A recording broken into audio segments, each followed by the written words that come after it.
Bokajan higher secondary স্কুলৰ আজি 3দিনীয়া school সপ্তাহ সামৰণি পৰি তাত সফল সামৰণিৰ কাৰণে এই স্কুলৰ অধ্যক্ষ অনিতা ডাঙৰীয়াৰ লগতে সকলো শিক্ষক শিক্ষয়িত্ৰী আৰু ষ্টুডেণ্টসকলক মই অভিনন্দন জ্ঞাপন কৰিছোঁ। আৰু শৰীৰ চৰ্চা কৰাৰ এটা উপায় হৈছে ক্ৰীড়া। এই ক্ৰীড়া যিটো সপ্তাহ তেখেতসকলে পাতিলে বৰ সুন্দৰ, আৰু ইয়াৰ জৰিয়তে মই ভাবিছোঁ যে ক্ৰীড়া জগতখনলৈ অকণমান হ'লেও তেখেতসকলৰ কণ্ট্ৰিবিউশ্যন। আজি স্কুলখনত আহি ভাল লাগিল। সদায় ইলেকশ্যনৰ সময়ত কাউণ্টিং হয় ইয়াত, আৰু এই স্কুলখনৰ বিল্ডিঙৰ যিটো অৱস্থা অকণমান বেয়া হৈছে বুলি কৈছে। এইটোত ডেফিনেটলি মই দেখিছোঁ নেক্সট যিটো স্কুল চেংচন হ'ব, এই চেংচনতে স্কুল বিল্ডিং মই ইয়াত কৰিম দিম, আৰু এই আনাদাৰ 2 yearsৰ ভিতৰত ইয়াতে বিল্ডিং কমপ্লিট হ'ব। তেখেতসকলৰ যিটো ডিমাণ্ড, সেই ডিমাণ্ড তাতে চাইকেল ষ্টেণ্ড, টয়লেট চব সেই বিল্ডিঙতে সোমাব। গতিকে অসম চৰকাৰৰ যিটো স্কুল নৱীকৰণৰ কাৰণে দিছে, এই স্কিমতে সোমোৱা সোনকালে নেক্সট ফেজত যিটো ফেজ আহিব, তাতে মই প্ৰথম বোকাজান হায়াৰ ছেকেণ্ডেৰী স্কুলৰ বিল্ডিং অনুষ্ঠান কি ক'ব? এটা মানে মোৰ বুকুখন বহুত ফুলি উঠিছে আজি, সঁচা কথা ক'বলৈ গ'লে, যে আমি বিদ্যালয় সপ্তাহ আজি আমাৰ সামৰণি অনুষ্ঠান।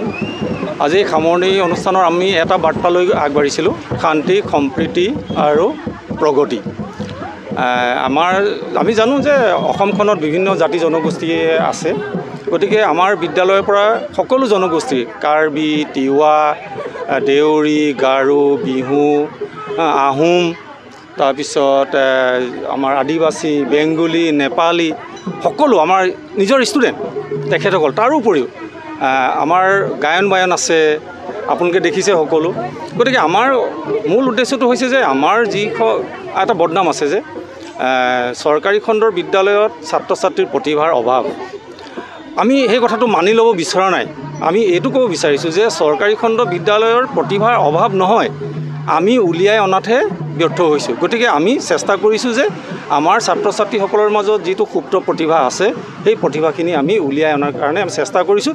আৰু মই ভাবোঁ আমাৰ শিক্ষক কৰ্মচাৰী সকলো ছাৰ বাইদেউসকলৰ বোকাজান হায়াৰ ছেকেণ্ডেৰী স্কুলৰ আজি 3দিনীয়া স্কুল সপ্তাহ সামৰণি পৰি তাত সফল সামৰণিৰ কাৰণে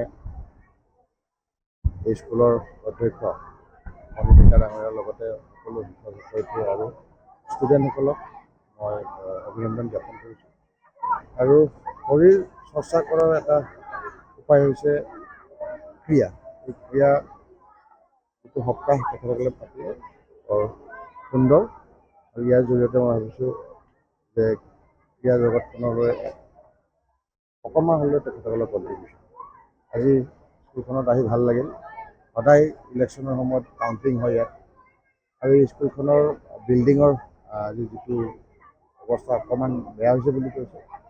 এইটোত ডেফিনেটলি মই দেখিছোঁ নেক্সট যিটো স্কুল চেংচন হ'ব, এই চেংচনতে স্কুল বিল্ডিং মই ইয়াত কৰিম দিম, আৰু এই আনাদাৰ 2 yearsৰ ভিতৰত ইয়াতে বিল্ডিং কমপ্লিট হ'ব।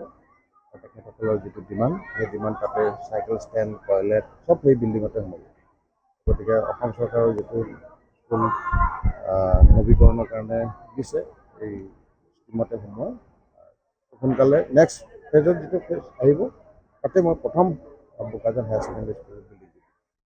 যিকোনো খবৰৰ বাবে যোগাযোগ কৰক 7099017330 লগতে 7099017110 নম্বৰত।